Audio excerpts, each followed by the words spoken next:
As a nomadic tribe, it was neat because we had settled in the Ural Mountains for a while, and then we diverted. One group went up to Finland, the other one came down to Hungary, what is current-day Hungary. The best way of seeing who we are as a culture is in our language, in our music, in our folk dance, and in our wonderful food. But terror struck Hungary more than once. All three women had to flee their homeland. My dad was a property owner. He became labeled as the enemy of the people. He ran for his life in 1948, thinking that things would settle down later. They did not. He went to Austria and he became what they called a displaced person. He was labeled not just an enemy of the people, but a traitor. And that was because he was trying to establish business ties with the West. And yes, he was questioned one time and somebody tipped him off that they will come looking for him, and he didn't wait for it. And I remember when he disappeared one night and never saw him again for 11 years.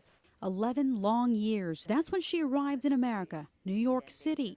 She was 17 years old. I still remember when we had 3 eggs per family after the war per week, and most of the food was taken away because we owed the Soviet Union for liberating our country.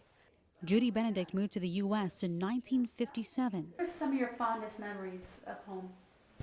My childhood, it was a wonderful time until the war came. Yes, in 1956, October 23rd, and the Hungarians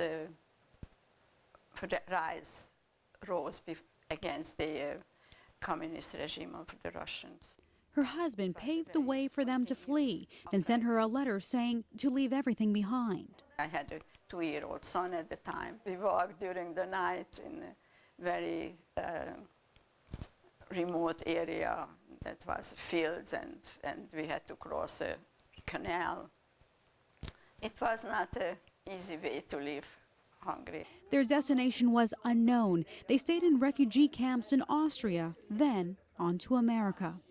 Despite political turmoil, they all have fond memories of their homeland, embrace their culture, and they say laughter kept them strong.